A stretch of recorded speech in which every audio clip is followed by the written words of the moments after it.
దేవుని వాక్యం నిమిత్తం మనం ప్రార్థన చేసుకుందాం. మన మధ్య దేవుడి పిల్లల ముందుకు వచ్చి దైవ వర్తమానం నిమిత్తమే ప్రార్థించవలసిందిగా కోరుతున్నాం. పంట మోసుకుందాం. ఈ దినం కూడిక వరహాలమ్మ గారు మరి ఏర్పాటు చేసుకున్నారు. వారి నిమిత్తం కూడా మనం జ్ఞాపకం చేసుకుందాం ప్రార్థనలో. ప్రార్థన చేసుకుంటాం. పరిశుద్ధ ప్రేమ గల మా ప్రభావ మీకు వందనాలు.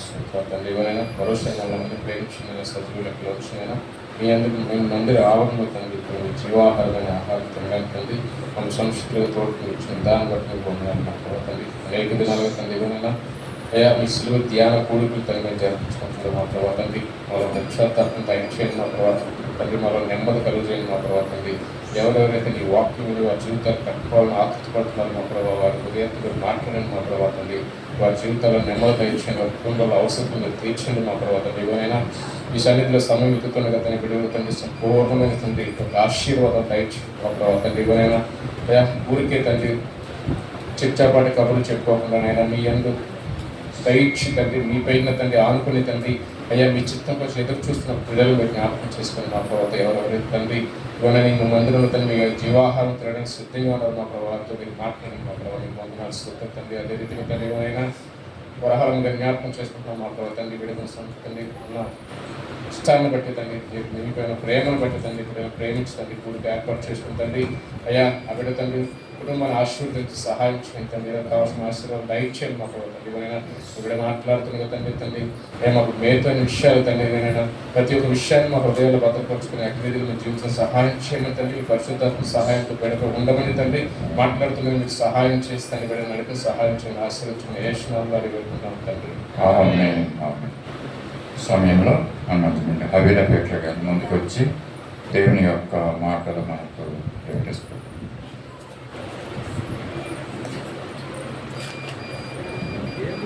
భాషను బట్టి అయ్యగారికి అమ్మగారికి వందనాలు. మాకు ఏమీ రాకపోయినా కానీ మాకు దేవుడు ఇలాగ నిలబెట్టడానికి ఇచ్చిన ధన్యతను బట్టే ముందు దేవాది దేవునికి కృతజ్ఞతలు చెప్పుకుంటున్నానండి. ఈరోజు నేను ఒక టాపిక్ తీసుకున్నాను. అది అందరికీ తెలిసిందే అయి ఉండొచ్చు, కానీ మరొకసారి మనం జ్ఞాపకం చేసుకుందామండి. ఆదికాండము 41:45 అండి. మరియు ఫరో యోసేపునకు జఫన్నతానేహు అను పేరు పెట్టి అతనికి ఓని యొక్క యాజకుడైన పోతీఫెర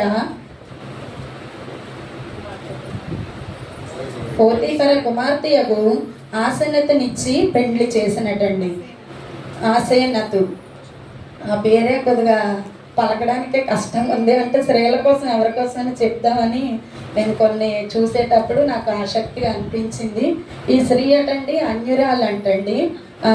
అన్యురాలు దానికి తోడు ఒక పూజారి గారి కూతురు అంటండి. ఓను అనే ఒక దేవతని పూజించే పూజారి యొక్క కూతురు అంట ఈ ఆసనెతు. పూజారి కూతురు అంటే ఎలా ఉంటుందండి? చిన్నప్పటి నుంచి ఒక టెంపుల్లో ఒక పూజారి కూతురు అని అంటే ఆవిడ ఎంత అక్కడ తండ్రి చెప్పే మాటలు వినే ఎవరైనా ఎదుగుతారు. ఎందుకంటే నేను ఒక దేవుని నమ్ముకున్న బిడ్డగా నా బిడ్డలకు నేను ఏం చెప్తాను, సండే స్కూల్కి వెళ్ళండి, దేవుని వాక్యాలు వినండి, ఎందుకంటే అది జీవితంలో ఎప్పుడైనా ఆత్మీయ ఆహారం ఉంటుందని నేను తల్లిదండ్రులుగా ప్రోత్సహిస్తాను. కానీ ఈవిడి ఒక పూజారి కూతురు. అతనే చెప్పుంటాడు కడిగి ఉంటారు అక్కడ గుళ్ళుని, ఇప్పటికీ మనం చాలా చూస్తుంటాం హిందువుల టెంపుల్లోని. అయితే ఆ బిడ్డ అన్యురాలైనా సరే దేవుడు యోసేపు గారు ఎంత గొప్పవారో నిన్న కూడా జ్ఞాపకం చేసుకోవడం జరిగింది. ఆ యోసేపు గారు ఒక భార్య అయ్యిందంటే యోసేపు గారు చిన్ననాటి నుంచి పరిస్థితులు ఏంటో మనందరికీ తెలుసు. ఈవిడ ఒక విగ్రహారాధికులు అయ్యుండి, ఆవిడ పూజారి కూతురు అయ్యుండి సూర్యదేవుడటండి, సూర్య దేవతని పూజించే ఆ దేవతను పూజించే పూజారి యొక్క కూతురు అంటే ఈవిడ. అయితే ఇలా పూజించేటప్పుడు ఆవిడకి అసలు యోసేపు గారు చిన్నప్పటి నుంచి చాలా భక్తి పరుడంట. నేను యోసేపు గారి కోసం కూడా చాలా చదివాను, చూశాను. అయితే యోసేపు గారికి ఈవిడతోని ఆసనితో అనే ఒక అన్యురాలితో వివాహము జరిగిందటండి. అలాగా జరిగి యాకోబు గారికి ఆవిడ కోడలు అయ్యిందంట. యాకోబు ఒక కుమారుడే ఈ యోసేపు అన్నమాట. అయితే ఇంకా ఆదికాండం 41:50 కూడా ఒకసారి చూద్దామండి. ఆ కిందనే కరువు సంవత్సరములు రాకమునుపు యోసేపుకి 2 కుమారులు పుట్టిరి. ఓను యొక్క యాజకుడైన పోతీఫెర కాదండి, అక్కడ చూడండి ఫే అని ఉంది. కుమార్తె యగు ఆసనేతును అతనికి వానికి కనెను. కుమార్తె యగు ఆసనేతునని వారికి కనెను. అప్పుడు యోసేపు, దేవుడు నా సమస్త బాధను నా తండ్రి ఇంటి వారందరినీ నేను మరచిపోవునట్లు చేసినని చెప్పి తన జ్యేష్ఠ కుమారుని మనష్షే అని పేరు పెట్టెను. చూడండి, యోసేపు గారు చాలా బాధలు పడ్డారటండి. 1, 2 కాదంట. నేను అవన్నీ చూసేటప్పుడు అంటే నాకు తెలుసు, కానీ నేను మొత్తం ఎవరికోసమైనా తెలుసుకోవాలని ఆశపడుతుంటాను. ఇక్కడ ఎవరైనా ఏదైనా చెప్తున్నప్పుడైనా నాకు తెలియకపోతే నేను ఇంటికి వెళ్ళి అవి చూసి మొత్తం స్టోరీ అంటే ఏంటి అని తెలుసుకోవాలని నేను ఆశపడి అలా చూస్తూ ఉంటానన్నమాట. అయితే అలాగా యాకోబుకి రాహేలుకి పుట్టిన వారే ఈ యోసేపు గారటండి. యాకోబు గారికి ఇంకా ముందు కూడా కుమారులు ఉన్నారు. అయితే ఈ కుమారుడు మాత్రం చాలా వృద్ధాప్యంలో పుట్టాడటండి.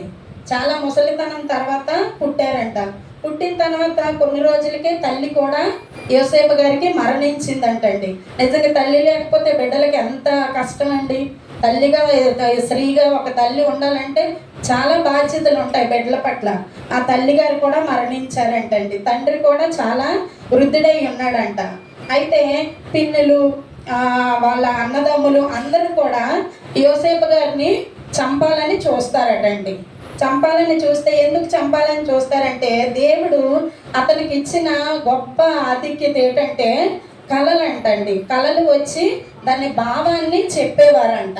అవి చెప్తే ఇలా అసూయపడి యోసేపు గారిని చంపాలని అనుకుంటారు. నిన్న సిస్టర్ కూడా చెప్పారు, ఇలాగా నీళ్ళు లేని ఒక బావిలో పడి గుంటలోని చంపేయాలని అనుకుంటారటండి. చూడండి, సొంత అన్నదమ్ములే, సొంత పిన్నులు, తల్లులు వాళ్ళు ఎవ్వరూ అక్కడ బయట వాళ్ళు ఎవ్వరూ లేరండి. కానీ ఒక వ్యక్తిని చంపాలి, ఇంక ఇతను మనకు వద్దు అని సొంత అన్నదమ్ములే అలాగ అనుకుంటున్నారంటే ఒకే తల్లి కడుపులో పుట్టిన బిడ్డలే వీళ్ళందరూ. కానీ ఎంత దుర్మార్గతగా అలా ఆలోచనలు ఉన్నాయంటే ఒక్కసారి నేను జ్ఞాపకం చేస్తున్నాను, ప్రభువా అదే గర్భంలోని ఈ యోసేపు గారు పుట్టేటప్పుడు అందరు కుమారులు కూడా ఆ తల్లి గర్భంలోనే పుట్టారు కదా తండ్రి. మరి ఎందుకు ఇతను ఒక్కల మీద వీళ్ళందరూ ఇలాగా కక్ష కట్టారు? నిజంగా తల్లి ఉంటే కాపాడుకుందినేమో, చేరదీసినేమో, ఏమో ఎన్నైనా జరగవచ్చు. ఎందుకంటే అతను ముసలి వాళ్ళు అయిపోయారు. యాకోబు గారు కూడా తల్లి లేదు. ఈ అన్నదమ్ములు కూడా వ్యతిరేకం అయిపోయారటండి. ఒంటరిగానే అతను ప్రయాణం జరిగింది. ఎన్ని బాధలు వచ్చినా దేవుణ్ణి అయితే విడిచిపెట్టలేదటండి. విడిచిపెట్టకుండా దేవుణ్ణి హత్తుకునే ఉన్నారు. ఆదికాండం 39:1 ఒకసారి చూద్దామండి. యోసేపును ఐగుప్తునకు తీసుకుని వచ్చినప్పుడు ఫరో యొక్క ఉద్యోగస్తుడును రాజ సంరక్షక సేనాధిపతి అయిన పోతీఫర్ అన్న ఒక ఐగుప్తీయుడు అక్కడికి అతని తీసుకుని వచ్చిన ఇస్మాయిలీయుల యొద్ద అతను కొనెను. చూడండి, ఎవరు కొనుక్కున్నారండి? ఎవరి దగ్గర కొనుక్కున్నారండి? ఇస్మాయిల్ యొద్ద అతన్ని కొనుక్కున్నారంట రాజుగారు. ఇక్కడ చూడండి, అక్కడ ఇందాక ఆసనేత వాళ్ళు తండ్రి పేరు పోతీఫెర అని ఉంటుంది. ఇక్కడ ఫరో యొక్క ఉద్యోగస్తుడు అతను ఒకరు కాదటండి, వేరే వేరే పేర్లు అయితే ఒకలాగే ఉన్నట్టున్నాయి. చిన్న ఒక అక్షరం తేడా ఉంది అంతే. అలాగా ఐగుప్తులోని అక్కడ వాళ్ళు కొనుక్కున్నారటండి. కొనుక్కొని అతన్ని ఇలాగా ఇస్మాయిలీలకి అమ్మేస్తే పోతీఫర్ గారు కొనుక్కొని యోసేపు గారి సింహాసనం అధికారం అతనికి ఇచ్చారటండి. నిజంగా ఒక ఇలాగ కొనుక్కొని పెంచుకున్న వాళ్ళకి దేవుడు అంత ఆధిక్యత ఇస్తాడా? తల్లి లేదు, అన్నదమ్ములు వ్యతిరేకం అయిపోయారు. అక్కడ సంచరిస్తున్న మనిషిని దేవుడు అక్కడ యోసేపు గారికి అంత ధన్యత ఇచ్చారు. ఇచ్చి ప్రధానమంత్రి హోదాలో పెట్టారటండి. నిజంగా నేను ఈ స్టోరీ అంతా 2-3 సార్లు చదివాను, విన్నాను. చాలా నాకు ఆసక్తికరంగా అనిపించింది. బంధువులందరూ కూడా, పిన్నెలు, పెద్దమ్మలు అందరూ కూడా ఆ వ్యక్తిని వద్దనే అనుకున్నారు, అవమానించారు. కానీ ఆ అన్నదమ్ములు కూడా వద్దనుకున్నారు. కానీ దేవుడు మాత్రం విడిచిపెట్టలేదటండి. మనుషులందరూ త్రోసివేసిన దేవుడు మాత్రం ప్రతి ఒక్కరికి కూడా తోడై ఉంటాడండి. మనం ఏ స్థితిలో ఉన్నా, ఏ పరిస్థితుల్లో ఉన్నా, అందరూ మనకు వ్యతిరేకం అయిపోయినా, మన బిడ్డలైనా, మన అన్నదమ్ములైనా, మన పిన్ని పెద్దమ్మలు ఎవరు వ్యతిరేకం అయిపోయినా దేవుడు మాత్రము విడిచిపెట్టే దేవుడు ఎంత మాత్రము కాదు. ఎందుకంటే యోసేపు గారు దేవుణ్ణి హత్తుకొని ఉన్నారు. అతనికి ఎన్ని కష్టాలు వచ్చినా ఏమొచ్చినా దేవుణ్ణి హత్తుకొని ఉన్నారటండి. అయితే ఈ యోసేపు గారిని జైల్లో పెడతారటండి. జైల్లో పెట్టడానికి కూడా రాజు భార్యని అతను ఏమొచ్చి భార్య ఇష్టపడితే తన అంగీకరించడనమాట. అది ఉంది చదవడానికి, కానీ నేను చెప్తున్నాను. అతను అంగీకరించడంట. అంగీకరించగా రాణి గారు ఏంచి వ్యతిరేకంగా చెప్పి జైల్లోనే పెట్టడానికి ఆవిడకి చెప్తే ఎవరైనా రాణి మాట వింటారు, కానీ పని చేసిన పని వాళ్ళ మాట ఎవరు వింటారండి? వినరు. కానీ కొన్నిసార్లు మనుషులందరూ విడిచిపెట్టినా దేవుడు విడిచిపెట్టడని యోసేపు గారి జీవితంలో మనం చూస్తాము. అక్కడ జైల్లో ఉంటుండగా కూడా అతనికి కళలు వచ్చేవంట. ఆ కళల్ని అక్కడ ఉన్న వాళ్ళతో పంచుకునేవారంట. పంచుకునేటప్పుడు ఈ రాజుగారికి కూడా ఒక కళ వచ్చిందంట. కళ వస్తే ఇలాంటి కళ భావాలు మనకి చెప్పేవారు ఎవరున్నారని అతను అనుకునేటప్పుడు రాజుగారికి ఇక్కడ యోసేపు గారికి ఇద్దరికి వచ్చిన కళ ఒకటే అయ్యిందటండి. అది వచ్చేటప్పుడు ఇతన్ని అక్కడికి తీసుకెళ్ళి చెప్తే ఇంకా ఉంటుంది. చూద్దాము. ఆదికాండం 41:39లోనండి. మరియు దేవుడు ఇదంతయు నీకు తెలియపరచను గనుక నీవలే వివేక జ్ఞానములు గలవారను లేరు. చూడండి, మరియు మనుష్యుడు కనుగొనగలమా అని అనను. ఇంకొద్ది పైకి వెళ్దామండి, ఇది అర్థం అవ్వాలంటే. ఆ మాట దృష్టిని అతని సమస్త సేవకుల దృష్టికి యుక్తమై ఉండేది గనుక అతడు తన సేవకులను చూచి ఇతని వలె దేవుని ఆత్మ గల మనిషిని కనుగొనగలమా అని అనను. చూడండి, అక్కడ రాణిగారు అబద్ధం చెప్పివచ్చు, బంధువులు వెలివేయవచ్చు, పిన్నెలు పెద్దమ్మలు వాళ్ళని వ్యతిరేకం అయిపోయారు, అన్నదమ్ములు ఒకళ్ళిద్దరు కాదండి, 10 మంది అన్నదమ్ములు ఉన్నారంట. 11, 12, ఇంకా చిన్న తమ్ముడు ఒకడు, 12 వాడు. ఇంతమంది కూడా యోసేపు గారికి వ్యతిరేకమే అయ్యారటండి. కానీ ఇక్కడ చూడండి, ఫరో కూడా రాణి మాట విని జైలుకి పంపించిన అతను కూడా ఏమని ఇక్కడ మాట్లాడుతున్నారో ఒక్కసారి నేను చదువుతాను. మరియు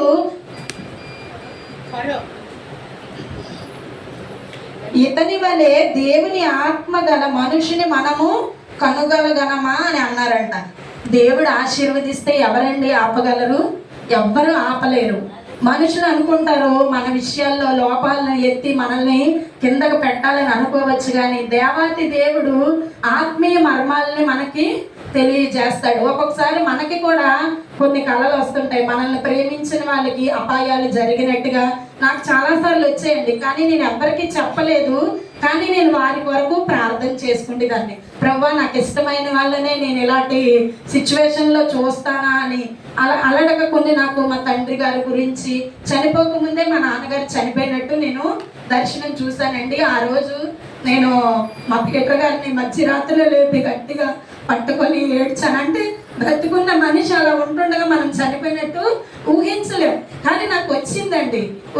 ఆ పరిస్థితులన్నీ నేను చూశాను. నాకు ఇష్టమైన స్నేహితులు కూడా చనిపోయినట్టు నేను చూశానండి. ఒంటి మీద ఒక బట్టలు లేకుండా వాళ్ళు ఉండేటట్టు. కానీ నేను ఎవరికి చెప్పలేదు, కానీ వారి కొరకు ప్రార్థన చేశాను. అలాగా చాలా మందికి, నాకనే కాదండి, దేవుని ఆత్మ దేవుడిని హత్తుకున్న ప్రతి ఒక్కరికి కూడా దేవుడు సహాయం చేసే దేవుడే.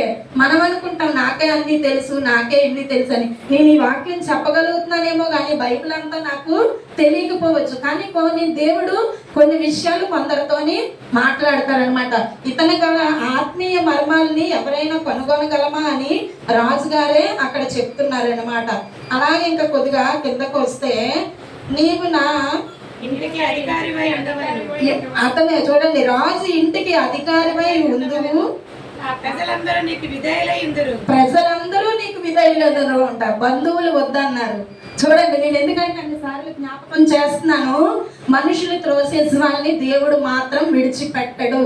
ఎందుకంటే మనం నిజమైన దేవుడిని కలిగి ఉండేటప్పుడు అందరి కొరకు అతను శిలువ మరణం పొందాడు. కానీ నాలో ఉన్న అసూయ, నాలో ఉన్న ఒక దొంగతనం, నాలో ఉన్న ఒక వ్యభిచారం, నాలో ఉన్న ఒక పరిస్థితులను బట్టి మనుషులైతే మనల్ని దూషించవచ్చు అని, కానీ దేవుడు ప్రతి ఒక్కరిని కూడా దుష్టుడు దొంగలిస్తాడు. దొంగలించకుండా ఉండడండి, వాక్యంలోనే ఉంది.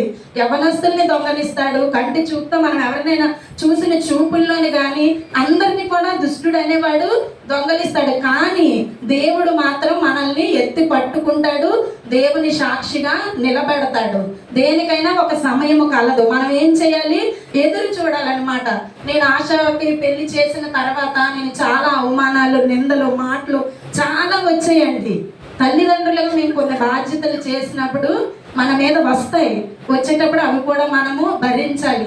అన్న వాళ్ళ మీద మనం తిరిగి వెళ్ళి అనకూడదు, మా దగ్గర ఎంతో డబ్బు ఉందని మా బంధువులు అనేవారు. కానీ దేవునికి తెలుసు మా దగ్గర ఏమీ లేదు. అసలు తనకు వచ్చేటప్పుడు కూడా వాళ్ళ సంబంధానికి అప్పుడు మా దగ్గర మీరు నమ్మరు అమౌంట్ కూడా లేదు. మా అభి వాళ్ళకి కావాల్సిన స్నాక్స్ తెచ్చాడు వాడికి మేము ఇచ్చిన డబ్బులతో. అప్పుడు మా ఇంట్లోనే మా పీటర్ గారి దగ్గర కానీ నా దగ్గర కానీ ఏమీ లేదు. నా జ్ఞానంతో ఎప్పుడైనా నాకు కొద్ది డబ్బులు అవి ఉంటే నేను గోల్డ్ కొనిపెట్టి ఉంచేదాన్ని. అది కూడా ఏంటంటే నేను ఏదో అందంగా తిరగాలని కాదు కానండి, పిల్లలకి ఎప్పుడైనా ఎడ్యుకేషన్ ఏదైనా పరిస్థితులు వచ్చేటప్పుడు ఒక దగ్గరికి మనం వెళ్లకుండా మనం అది పెట్టి చేయాలని చాలాసార్లు నేను అలా పెట్టి చేయడము, నా దగ్గర డబ్బులు ఉండేటప్పుడు వెయ్య అలాగా విడిపించడం. మళ్ళీ కష్టకాలంలో మేము అలా చేసేదాన్ని అనమాట. అంటే జ్ఞానంగా మనం మన ఇల్లుని కట్టుకోవాలి అనుకున్నట్టు మనకున్న దాంట్లో ఇప్పుడు అల్లాలు అలాగున్నారు, ఇల్లు మనం అలాగా అయిపోనవసరం లేదు. కానీ మనకున్న దాంట్లో మనం జ్ఞానం కలిగి దేవుని వాక్యాలు వింటూ ఆత్మీయంగా నేను ఎలా చేసుకోగలను ప్రభా, నాకు సహాయం చేయి ప్రభా, జీవము కలిగిన దేవుడితో నేను ఉన్నాను ప్రభా, నువ్వే నాకు సహాయం చేయని దేవుని మనము హత్తుకొనిగా ఉంటే దేవుడు ప్రతి ఒక్కరికి కూడా సహాయం చేసే దేవుడు అండి. మనుషులైతే మనల్ని చూసి చాలా చులకలుగా మాట్లాడొచ్చు, బంధువులు మాట్లాడొచ్చు, మన స్నేహితులు మాట్లాడొచ్చు, మన రక్త సంబంధులు మాట్లాడొచ్చు, మన అన్నదమ్ములు మాట్లాడొచ్చు. కానీ యోసేపు గారు మాత్రం దేవుణ్ణి విడిచిపెట్టలేదు. దేవుడు అన్ని విషయంలో సహాయం చేసి ప్రధానమంత్రి రాజుగారే ఇచ్చారట. సింహాసనంకి తప్ప అంటే సింహాసనం పైన అతను కూర్చుంటారు, కానీ తర్వాత ఉన్న సమస్తం కూడా అధికారం ఎవరికి ఇచ్చారండి? యోసేపు గారికే ఇచ్చారటండి. చూడండి, విషయంలో మాత్రమే నేను నీకంటే పైవాడనే ఎందునని యోసేపుతో చెప్పాడు. చూడండి, యోసేపుతో ఏమని చెప్తా, సింహాసనంలో కూర్చోవడంలో మాత్రమే నేను నీకంటే పైవాడినే ఎందును అని యోసేపుతో చెప్పారంట. ఇంకా అలా చూస్తే మరియు ఫరో చూడుము ఐగుప్తు దేశం అంతటి మీద నిన్ను నియమించి ఉన్నాను యోసేపుతోని చెప్పారట. ఐగుప్తు దేశం అంటే మాటలు కాదు కదండి, చాలా ఉంటది. యాకోబు గారి సంతానం కూడా చాలా తక్కువేం కాదటండి, చాలా మంది ఎక్కువే ఉన్నారట. అవి కూడా నేను విని కొన్ని రాసుకున్నాను. అతనికి చాలా సంవత్సరాలు 430 సంవత్సరాలు ఐగుప్తు దేశంలోనే ఉన్నారంట. యాకోబు గారి పిల్లలు, మనవరాళ్ళు, వాళ్ళ సంతానమే మొత్తం అందరూ కలిపి 6 లక్షల మంది కన్నా పైగే ఉన్నారటండి. నిజంగా చూడండి, ఆ బిడ్డకి పుట్టిన ఆ తండ్రికి, ఈ యాకోబు గారికి పుట్టిన ఈ సంతానమే యోసేపు గారికి పుట్టిన వారే ఈ ఎఫ్రాయిము మనష్షే. ఎఫ్రాయిము అంటే ఇగో ఎఫ్రాయిము అంటే మరుచుట అండి. ఒక ఫుడ్ కోర్ట్ లో కూడా ఉంటది కిందన చూస్తే మరుచుట అంటే తనకున్న బాధలన్నిటిలో అన్ని ఉన్న తర్వాత పుట్టిన బిడ్డని అలా పెట్టి రెండవ కుమారుడికి అయితే ఎఫ్రాయిము అంటే రెండవ కుమారుడి పేరండి. మనష్షే అంటే మరుచుట, ఎఫ్రాయిము అంటే అభివృద్ధి అంట, రెండింతల అభివృద్ధి అటండి. ఏ దేశంలో అయితే అతనికి అవమానం జరిగిందో అక్కడ దేవుడు రెండింతల ఆశీర్వాదము ఇచ్చాడటండి. దేవుడు ఎవరిని విడిచిపెట్టాడండి. ఎంత కష్టకాలంలో ఉన్నా ఆ కష్టాలు తట్టుకునే శక్తిని మనకి ఇస్తాడు, దాన్ని ఎదుర్కొనే మనిషిని ఇస్తాడు. ఎవరినైనా మనం చూసి వాళ్ళ కష్టం వచ్చిందని ఏదో తప్పు చూపించి వాళ్ళని మనం కించపరిస్తే అన్ని రోజులు ఒకలాగా ఎవ్వరివి ఉండవండి. కొంతమంది అంటుంటారు, హిందువులు, నేను చాలాసార్లు విన్నాను, నంది పంది అవుతుందట, పంది నంది అవుతుందట. ఎవరిని కూడా మనం వెక్కిరించే విధంగా మన మాటలు కానీ ఉంటే మనం ఎవరికి సమాధానం చెప్పపోయినా మనమే సిగ్గుపరిచే రోజు వస్తుంది. తల్లిదండ్రులుగా కొన్ని బాధ్యతలు దేవుడు పెట్టినప్పుడు వాళ్ళు చేస్తారు. ఎందుకంటే మనం ఏం కోటీశ్వరులమే కాదు. మన తల్లిదండ్రులు ఏంటో మనకు తెలుసు. మనం ఒక మిడిల్ క్లాస్ అని తెలుసు. మనం ఉన్న స్థితిలోనే మనం తృప్తి పడాలి. కానీ లేని దానికి మనం ఎప్పుడైతే ఆసక్తి చూపించి వాళ్ళకంటే గొప్పవారుగా బిహేవ్ చేద్దామని మనం అనుకుంటామో మన క్రియలను బట్టి కూడా మనల్ని చాలా తక్కువగా చూస్తారండి. మనం అట్టి పరిస్థితుల్లో మనం ఉండకూడదు. యోసేపు గారి నుంచి మనం చాలా నేర్చుకోవచ్చు. ఎంతమంది వెలివేసినా అతను దేవుల్లో ఉన్న భక్తిని విడిచిపెట్టలేదు. జైల్లో కూడా అక్కడ కూడా దేవునితోని కలల భావాలు ఇవ్వచ్చంటే దేవుడిని అనుకోకుండా చాలా విషయాలు కార్యాలు జరగవు. అందరూ అనుకోవచ్చు ఇంక ఇతను ఎందుకు పనికిరాడు, ఇక్కడి నుంచి ఇక్కడికి ఈ పని అయిపోయింది అనుకోవచ్చు. కానీ అతను రాజ్యానికి అతను ఒక పెద్దగా ఉండి ప్రధానమంత్రిగా ఉండి అతను అంత హోదాలో ఉన్నారండి. ఇక అలాగే 45:9-10 ఒకసారి చూద్దామండి. మీరు త్వరగా నా తండ్రి యొద్దకు వెళ్ళి అతనితో నీ కుమారుడైన యోసేపు దేవుడు నన్ను ఐగుప్తు దేశం అంతటికి ప్రభువుగా నియమించెను, నా యొద్దకు రమ్ము, అక్కడ ఉండవద్దు, నీవు గోషేను దేశమందు నివసించెదవు. అప్పుడు నీవును నీ పిల్లలను నీ పిల్లల పిల్లలను నీ గొర్రె మందలను నీ పశువులను నీ కలిగినది యావత్తును నాకు సమీపంగా నుండును. చూడండి, యోసేపు గారు అన్నదమ్ములందరూ ఏం చేశారండి? చంపాలని అనుకున్నారు. కానీ యోసేపు గారు దేవుని ప్రేమ కొద్ది వాళ్ళ తండ్రిని, వాళ్ళ అన్నదమ్ముల్ని, వాళ్ళకున్న అక్కడ పశువులు అవన్నీ తీసుకొని యోసేపు దగ్గరికి రమ్మని పిలుస్తున్నారటండి. వెళ్ళి చెప్పండి అని అనేసి. ఇంకా అది పెద్ద స్టోరీ ఉంది, నేను అంత చెప్పలేనేమో, చిన్న చిన్నది రాసుకున్నాను. వాళ్ళని తిరిగి నేను మన దగ్గరికి వచ్చేమని అంటే చూసుకోగల సామర్థ్యము యోసేపు గారికి ఉన్నదన్నమాట.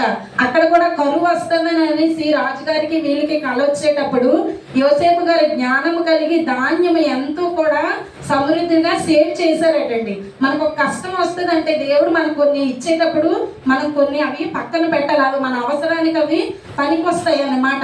అక్కడ 5 సంవత్సరాలు 8 సంవత్సరాలు కరువు వచ్చేటప్పుడు యోసేపు గారి దగ్గర ధాన్యం అట 7 సంవత్సరాలకి 8 సంవత్సరాలకు సరిపడా ధాన్యం అతను ఉంచుకున్నారటండి. చూడండి, దేవుడు జ్ఞానం ఎలాగుంటదంటే మనుషులు అనుకోవచ్చు, ఒక్కొక్కరిని చూసి ఒక్కొక్క విధంగా మాట్లాడచ్చు. కానీ దేవుని ఆత్మ కలిగిన వాళ్ళకి కష్టం వస్తే అది మేలు కొరకే వస్తుందండి. ఎందుకంటే ఈ రోజు వచ్చిన కష్టాన్ని బట్టి రేపు నేను సాక్ష్యం చెప్పే పరిస్థితులు వస్తాయి. వాళ్ళ కష్టం వచ్చిందని మనం ఎప్పుడు కూడా తక్కువ చేసి మాట్లాడకూడదు. ఎందుకంటే నేను చాలా మంది దగ్గర విన్నాను, నా మనసు బాధ కలిగేది, కానీ నేను వాళ్ళకి చెప్పలేను.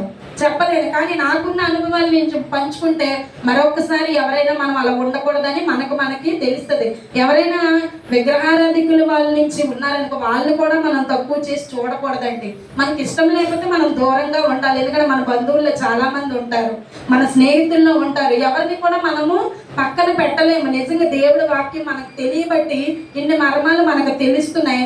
వాళ్ళకి తెలియదేమో వాక్యం, వాళ్ళకి తెలియాలి ప్రభు అని సువార్త వాళ్ళ దగ్గరికి వెళ్ళాలి ప్రభు, వాళ్ళు మారు మనసు పొందుకోవాలని మనం ప్రార్థన చేయాలి. కానీ వాళ్ళ అన్యులు నేను దేవుణ్ణి కలిగి ఉన్నాను, నేను చాలా గొప్పదాన్ని నువ్వు గర్విస్తే ఎంత గర్విష్ఠునైనా దేవుడి కిందకి తొక్కుతాడండి.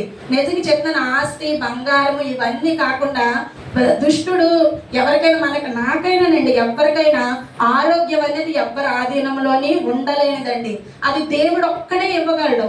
నాకు మా నాన్నగారికి బాగాలేనాడు, అమ్మగారు మాకు డబ్బులు ఉన్నాయి, బంగారం ఉంది, అన్నీ ఉన్నాయి, కానీ వాళ్ళ ప్రాణాలు మేము కాపాడుకోలేకపోయాం. నేను 7 హిల్స్ మా అమ్మగారిని తీసుకెళ్ళినా కేజీకి తీసుకెళ్ళిపోండి అన్నారు. అప్పుడు మా అమ్మగారి అకౌంట్లో 6 లక్షలకు పైగా డబ్బు ఉంది. ధనము బంగారం ఏమి చూసి మనం అతిశయించకూడదండి. అవి మన కష్టకాలంలో ఉపయోగపడినట్టు ఎలాగైతే యోసేపు గారు ధాన్యం ఉంచుకొని ప్రజలందరికీ ఆహారం ఎలాగైతే సిద్ధపరిచారు, ఆ రోజుల్లో ఇలాంటివి ఏవి లేవటండి. ధాన్యమే మీరెవరు పండించుకుంటే మాకు ఇవ్వండి, మేమేం పండించుకుంటే మీకు అలాంటి రోజులు ఉండేవట. మా నాన్నమ్మ గారు చెప్పేవారు.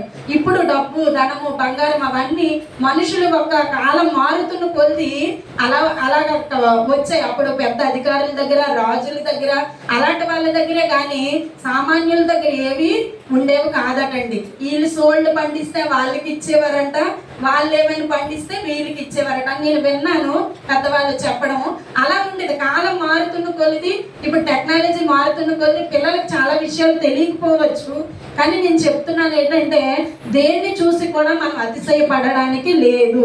నాకు వాక్యం బాగా వచ్చానుకో, బాగా రాలేదు ప్రభా, నాలాగా వాళ్ళు చెప్పగలే జ్ఞానాన్ని వాళ్ళకి ఇవ్వు తండ్రి అనాలా. అది నీ దేవుని జ్ఞానం. నేను చెప్పగలను, వాళ్ళు చెప్పలేరు, వాళ్ళకు ఒక లోపం ఉందని నేను గుర్తిస్తే అది నాది అహంకారం అవుతుంది. కానీ అది దేవుని ప్రేమ ఎట్టి పరిస్థితుల్లోనే అవ్వదండి.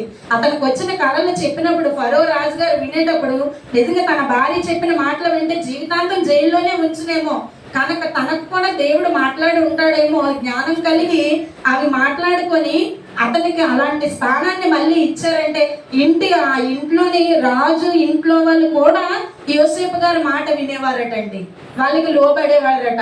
నిజంగా ఎంత భాగ్యం కదండి.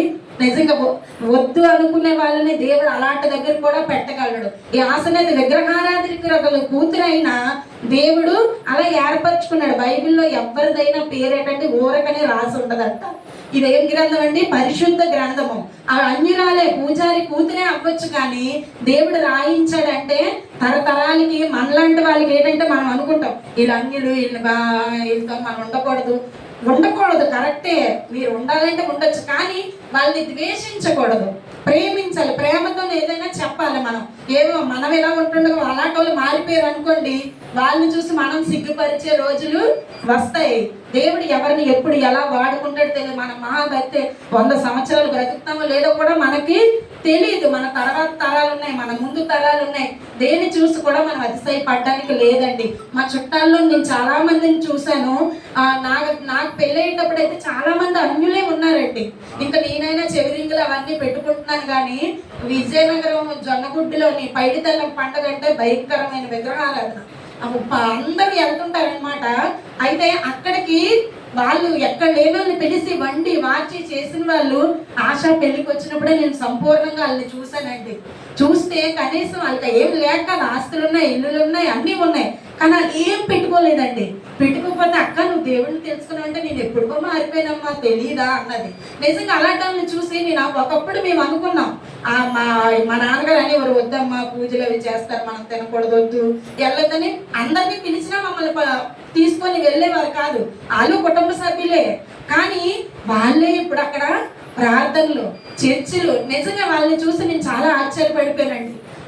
నేను అనుకున్నాను, ఒక మామయ్య అయితే ఆశకి ప్రేయర్ చేసినప్పుడు అమ్మగారు అక్కడ ఆ మామయ్య కూడా చేశారు.